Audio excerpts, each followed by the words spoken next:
Perkenalkan, saya David Hernan Crespo Ginting dengan NIM 21030243 dari Prodi Manajemen Sumber Daya Perairan kelas A dari Universitas Sumatera Utara. Pada video ini saya akan sedikit menjelaskan mengenai lineal lateralis, perhitungan sisik dan morfometrik pada mata kuliah laboratorium ichtiologi. Apa itu lineal lateralis? Lineal lateralis adalah suatu garis yang dibentuk oleh pori. Jadi lineal lateralis dapat ditemukan pada ikan yang bersisik maupun yang tidak bersisik. Bentuk dari lineal lateralis ini umumnya bersifat bervariasi. Demikian juga dengan jumlah sisik yang membentuk lineal lateralis. Yang pertama, susunan lineal lateralis. Susunan lineal lateralis ini ada yang lengkap dan sempurna, yang merupakan garis lurus atau melengkung yang memanjang dari sudut atas operculum sampai ke pangkal sirip ekor. Contohnya ada pada ikan Labiobarbus spesies. Yang kedua, lengkap tidak sempurna. Lineal lateralis yang terbentuk dari beberapa garis yang tidak saling berhubungan. Ini ada pada ikan nila. Yang ketiga, tidak lengkap atau hanya pada bagian tertentu dari padan yang dilalui oleh lineal lateralis. Yang kedua, ada bentuk lineal lateralis, merupakan garis lurus atau horizontal mulai dari sudut atas operculum sampai ke pertengahan pangkal sirip ekor. Kemudian ada hampir menyerupai garis lurus, biasanya ada pada ikan mas, merupakan garis yang melengkung ke atas, contohnya ikan pepetek, merupakan garis yang melengkung ke bawah, terdapat pada ikan kanera. Yang ketiga, ada jumlah baris garis lineal lateralis.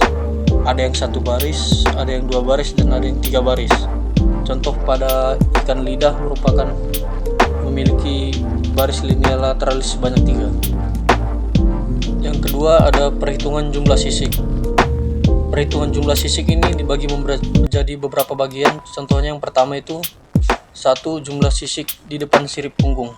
Dihitung dengan cara menghitung semua sisik yang dilalui oleh garis yang ditarik dari permulaan sirip punggung sampai ke belakang kepala.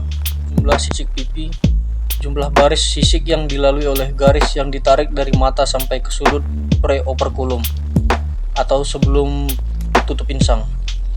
Yang ketiga, ada jumlah sisik di sekeliling badan. Jumlah sisik yang dilalui oleh garis lurus sekeliling badan yang terletak tepat di depan sirip punggung. Jumlah ini sangat berarti dalam penentuan ikan yang tergolong dalam famili Cyprinidae. 4. Jumlah sisik batang ekor, dihitung dari jumlah sisik yang dilalui oleh garis yang mengelilingi batang ekor yang sempit.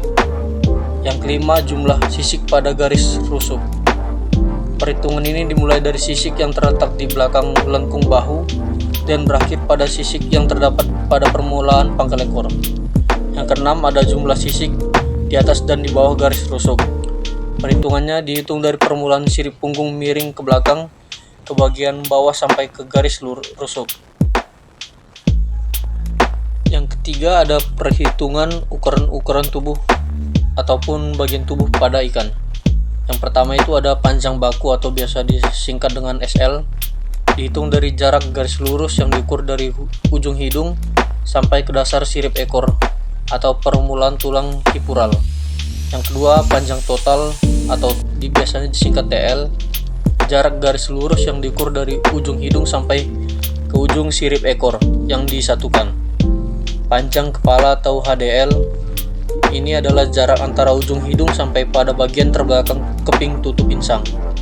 Tinggi badan atau BDH, jarak garis lurus yang diukur vertikal pada bagian tertinggi pada tubuh ikan, tidak termasuk bagian siripnya.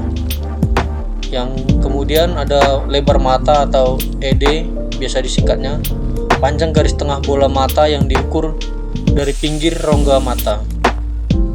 Yang selanjutnya ada panjang jari-jari keras sirip punggung atau biasa disingkat DL. Ini adalah jarak garis lurus yang diukur dari dasar sirip punggung terpanjang sampai ke ujungnya.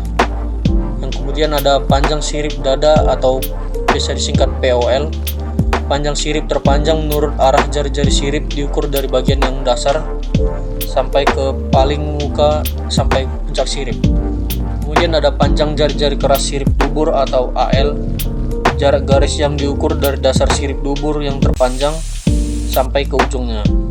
Kemudian ada panjang sirip perut atau bisa disingkat dengan VL, jarak garis lurus dari dasar sirip perut ke bagian puncaknya. Kemudian ada lebar interorbital atau ORW, jarak antara pinggir atas kedua mata. Kemudian ada panjang ruang interorbital atau bisa disingkat IORL, jarak antara ujung depan kuduk sampai dengan pertengahan lubang hidung. Kemudian ada panjang kuduk atau NOL, jarak antara kedua ujung belakang dan ujung depan kuduk. Kemudian ada panjang hidung atau bisa disingkat dengan SNL, jarak antara bagian ke muka pada hidung sampai ke pinggir rongga mata terdepan. Selanjutnya saya akan menjelaskan dan mempraktekkan secara langsung cara menghitung sisik dan morfometrik pada ikan. Di sini ada ikan kurisi merah dengan nama latin Nemeptorus nematophorus